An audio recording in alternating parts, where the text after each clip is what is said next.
Ya, Shalom Bapak Ibu Saudara terkasih dalam Tuhan Yesus Kristus. Sungguh suatu kesempatan yang luar biasa kalau kembali pagi hari ini kita boleh sama-sama masuk dalam hadirat Tuhan untuk memuji menyembah nama Tuhan. Amin. Saat ku masuk ke hadirat-Mu, bawa persembahan ke tempat kudus-Mu. Pujian ku naikkan, sembah ku berikan bagimu Allah yang mulia. Kau layakkan ku menghampirimu, melihat tata kemuliaan-Mu Tuhan. Pujian ku naikkan, sembah ku berikan bagimu Allah yang mulia. Oleh kuasa darah-Mu Kau telah tebus dosaku. Kekudusan-Mu melingkupiku, kasih-Mu mengalir memulihkan hidupku. Sungguh besar anugerah-Mu, Kau selamatkan hidupku. Ku menjadi ciptaan yang baru oleh kuasa darah-Mu. Makasih Tuhan, makasih Yesus. Oleh kuasa-Mu, oleh kebaikan-Mu, oleh rahmat-Mu yang selalu baru.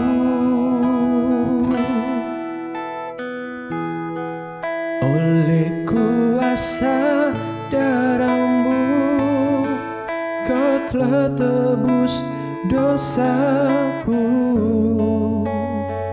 Kekudusan-Mu melingkupiku, kasih-Mu mengalir memulihkan hidupku. Sungguh besar anugerah-Mu, Kau selamatkan hidupku. Ku menjadi ciptaan yang baru oleh kuasa darah-Mu. Oleh kuasa darah-Mu Kau telah tebus dosaku. Kekudusan-Mu melingkupiku, kasih-Mu mengalir memulihkan hidupku. Sungguh besar anugerah-Mu, Kau selamatkan hidupku. Ku menjadi ciptaan yang baru oleh kuasa darah-Mu. Selamat pagi Bapak Ibu Saudara terkasih dalam Tuhan Yesus Kristus.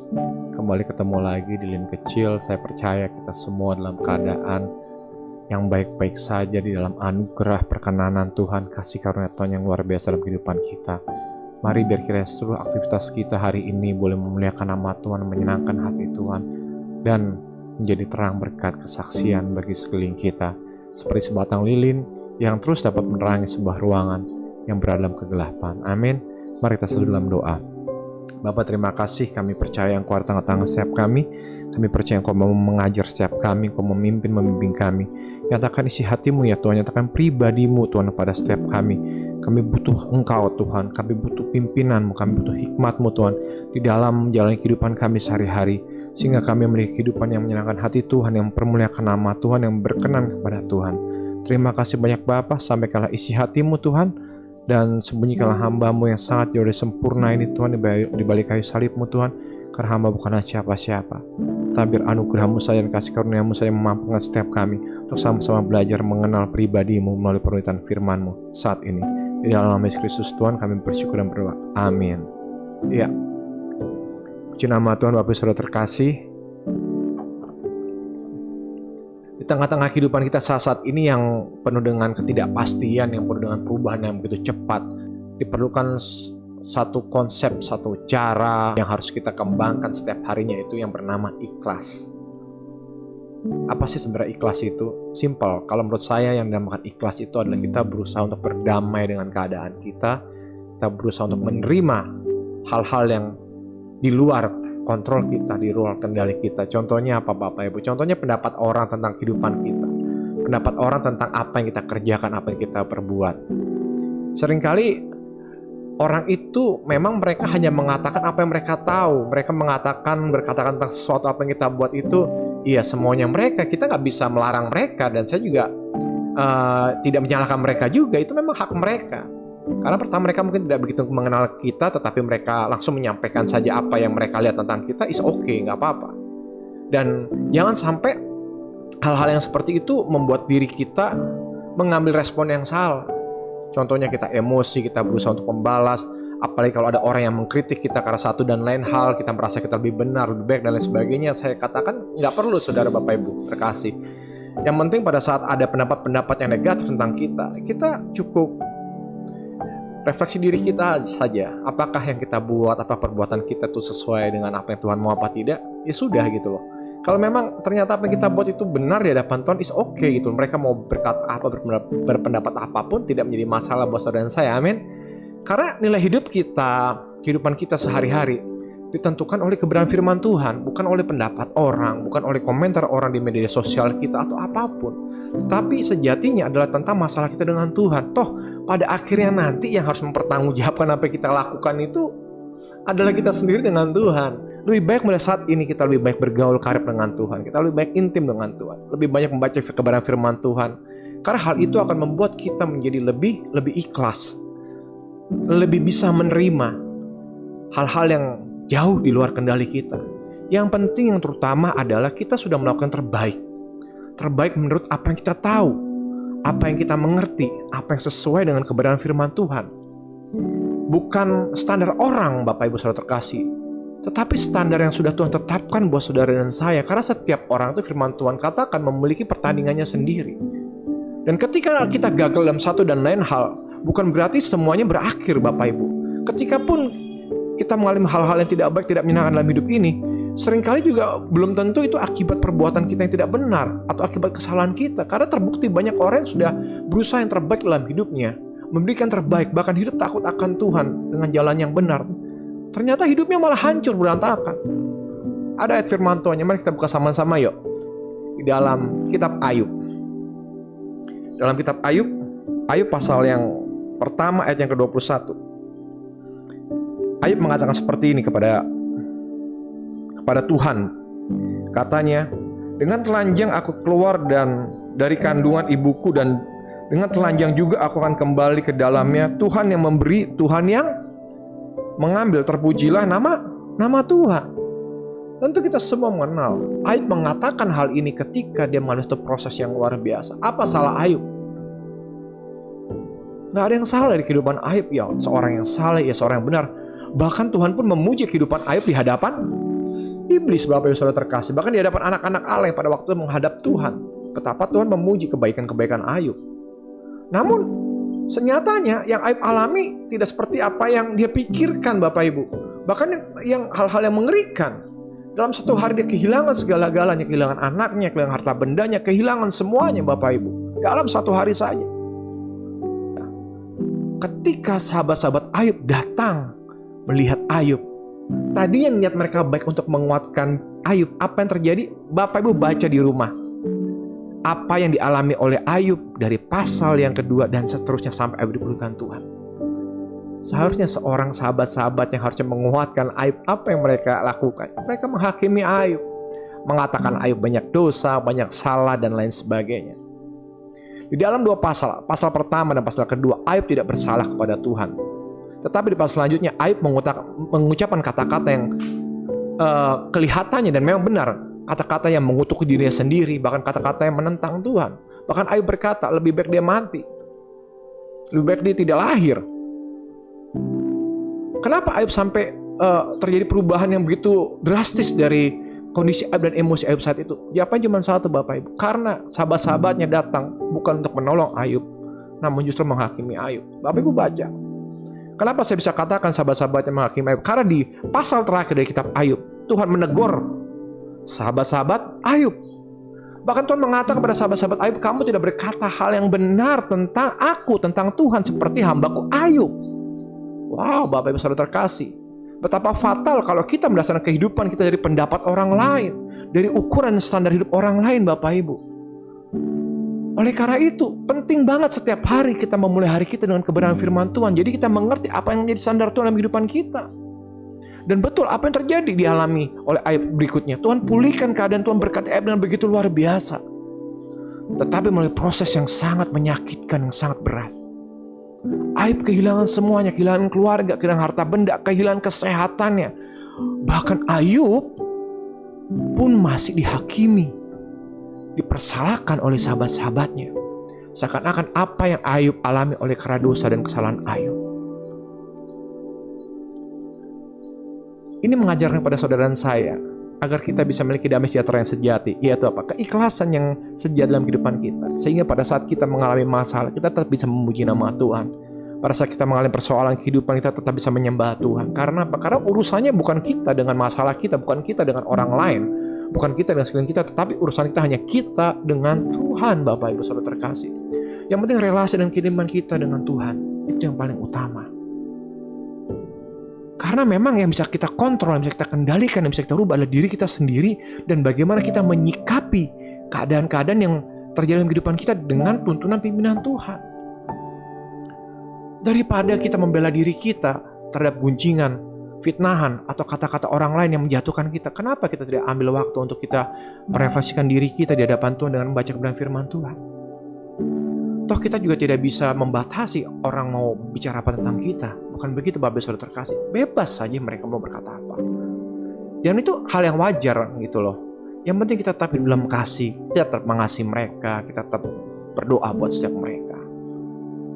Orang-orang yang hidupnya benar, yang hidupnya baik di hadapan Tuhan hari-hari ini, Tuhan izinkan mengalami ujian demi ujian, proses demi proses. Tujuannya cuma satu, agar kita pada saat Tuhan uji kita, kita semakin mengenal Tuhan. Tujuannya bukan kita akan diberkati 2 kali lipat, 3 kali lipat, 4 kali lipat ketika kita lulus ujian. Enggak, Bapak Ibu. Setiap ujian, proses dalam kehidupan kita, tujuannya cuma satu, agar kita lebih mengenal siapa Tuhan kita. Agar kita bisa lebih intim lagi dengan Tuhan kita. Sehingga ketika kita intim dengan Tuhan kita, kita memiliki fondasi yang kuat dalam kehidupan setiap kita. Dan kehidupan kita menjadi berkat buat banyak orang seperti apa yang Tuhan mau, bukan seperti apa yang orang mau. Bukankah itu juga yang dilakukan Tuhan Yesus ketika dia datang di dunia, ketika dia lahir di dunia, melayani di dunia. Ekspektasi orang berbeda dengan apa yang Tuhan Yesus lakukan. Dikatakan mereka berekspektasi Mesias itu seharusnya orang yang powerful, yang luar biasa, yang membawa mereka pada kesejahteraan materi, kemapanan jasmani, membawa mereka dibebaskan dari penjajahan mereka, memimpin mereka berperang seperti Daud, Bapak Ibu Saudara terkasih, memberikan mereka kekayaan, kemakmuran seperti pada zaman pemerintahan Raja Salomo. Itu pikiran orang di kala itu. Tapi lihat apa yang Tuhan Yesus Kristus lakukan. Dia dianiaya, disiksa, mati di kayu salib. Dia hanya orang biasa, bahkan saudara-saudara, teman-temannya, kerabatnya pun mengatakan, loh, siapa Tuhan Yesus ini? Ini bukan Tuhan, bukan Mesias. Dia saudara kita, anak tukang kayu. Ibu bapaknya, saudara ada bersama dengan kita, dan mereka menolak dia. Namun lihat apa respon Tuhan Yesus. Dia gak peduli dengan apa kata orang, karena dia udah tahu tujuan dia ada pada saat itu untuk berkorban buat saudara dan saya, sehingga kita bisa memiliki kehidupan yang intim dengan Bapa. Tujuannya Tuhan Yesus Kristus pada waktu hanyalah menggenapi rencana Bapa. Dan berapa banyak orang yang pada waktu bisa dengan sungguh-sungguh menerimanya pada waktu dia mulai di muka bumi? Gak banyak Bapak Ibu. Gak sampai ribuan, gak sampai ratusan. Pada waktu Tuhan Yesus Kristus mau terangkat ke surga, ada sekitar 100-200 orangan. Namun ketika Tuhan Yesus Kristus disalib dan mati buat saudara dan saya, semua muridnya meninggalkan dia. Amin. Tapi toh tetap dia lakukan hal itu kan? Demikian pula dengan saudara dan saya. Apa yang sudah Tuhan percayakan dalam kehidupan kita setiap hari, lakukanlah dengan sepenuh hati, dengan segenap hatimu, seperti untuk Tuhan, bukan untuk manusia. Karena kita kejar penilaian Tuhan, bukan penilaian manusia. Yang kita kejar perkenanan Tuhan, bukan perkenanan manusia. Ada satu prinsip yang luar biasa yang sesuai dengan kebenaran firman Tuhan. Sekalipun manusia, ratusan, ribuan, bahkan jutaan manusia mengangkat kita, mempromosikan kita, cukup satu tangan Tuhan membuat kita jatuh ke bawah, hancur lebur.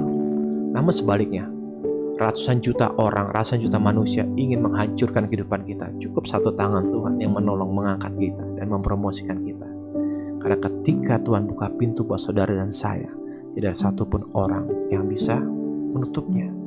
Dan ketika Tuhan tutup pintu, tidak ada satupun orang yang bisa membukanya. Oleh karena itu Bapak Saudara terkasih, hari ini pilihlah untuk kita terus melekat kepada Tuhan, mendekat kepada Tuhan, sehingga kita bisa hidup dengan penuh keikhlasan. Ikhlas untuk menjalani proses kehidupan yang Tuhan izinkan terjadi dalam hidup kita, sehingga kehidupan kita adalah kehidupan yang bermakna buat orang-orang sekeliling kita. Khususnya hidup kita bermakna untuk menyenangkan hati Tuhan. Karena tujuan hidup kita hanya satu, untuk memuliakan nama Tuhan, menyenangkan hati Tuhan, dan menggenapi rencana Tuhan dalam kehidupan saudara dan saya. Amin. Puji nama Tuhan. Mari kita mulai hidup kita hari ini dengan penuh keikhlasan, untuk terus mengejar perkenanan Tuhan, untuk terus berusaha menyenangkan hati Tuhan, untuk terus mendengarkan apa kata Tuhan, untuk terus hidup dalam standarnya Tuhan, mendengarkan nasihat Tuhan melalui kebenaran firman-Nya. Mari kita satu dalam doa. Bapa, terima kasih Engkau mengajarkan kami untuk kami tetap percaya kepadamu apapun keberadaan kami, apapun yang kami alami hari-hari ini. Biar kami tetap kuat menurut iman percaya kami kepadamu Tuhan. Bukan dengan logika kami, bukan dengan perasaan kami, tetapi dengan iman percaya kami yang penuh dan sungguh-sungguh kepadamu Tuhan. Sesuai dengan apa yang Kau katakan dalam firman-Mu Tuhan, biar menjadi kekuatan pada setiap kami. Buat setiap kami anak-anak yang hari-hari mengalami persoalan, pergumulan, masalah hidup Tuhan yang mungkin begitu berat, begitu menghimpit setiap kami. Bahkan terkadang buat setiap kami seakan-akan tidak ada jalan keluar lagi. Seakan-akan hidup kami sudah hancur lebur Tuhan. Tetapi kami sungguh sangat percaya dan teramat yakin bahwa Engkau adalah pemegang kendali atas hidup kami. Engkau yang akan membuat kami kuat. Engkau yang akan membuat kami menang Tuhan. Dan Engkau akan menuntun kami, membela kami, memberkati kami dengan damai sejahtera dan sukacita yang sejati yang mengalir dalam kehidupan setiap kami. Terima kasih banyak Bapa. Kami terus berdoa buat bangsa kami Indonesia.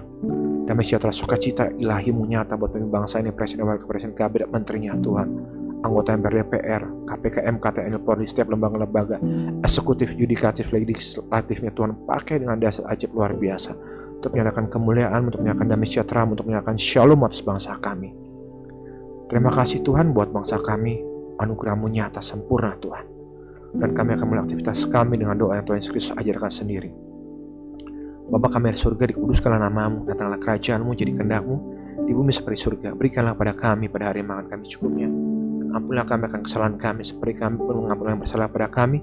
Dan janganlah membawa kami dalam pencobaan, tetapi lepaskanlah kami dari perang jahat, kalau Engkau-lah yang punya kerajaan dan kuasa dan kemuliaan sampai selama-lamanya. Mari Bapa kami yang baik, Tuhan Yesus kami yang sudah berkorban buat kami, Roh Kudus penolong penyuluh kami. Kami bersyukur karena Engkau sudah memberkati kami berlimpah-limpah dan Engkau sudah memperoleh darah kami. dan tangan sudah menyertai dan melindungi kami daripada malapetaka, sehingga kesakitan tidak menimpa kami. Dalam nama Bapa, Putra, dan Roh Kudus, dalam nama Tuhan kami Yesus Kristus, kami terima berkat, kasih karunia, anugerah yang besar dari Bapa yang mengasihi kami, cinta kasih di dalam Tuhan kami Yesus Kristus, pertolongan, penyertaan, pimpinan Roh-Nya yang kudus, menyertai dan berkati setiap kami saat ini, esok, dan kekal sampai selama-lamanya, sampai Engkau datang kembali kali yang kedua untuk menjemput kami. Maranatha, dalam datang Tuhan Yesus Kristus, kami merindukan dan menantikan Engkau. Di dalam nama Bapa, Putra, dan Roh Kudus, dalam nama Tuhan kami Yesus Kristus, kami sudah berdoa dan mengucap syukur. Haleluya. Amin. Puji nama Tuhan, selamat beraktivitas. Yehova Immanuel. Haleluya.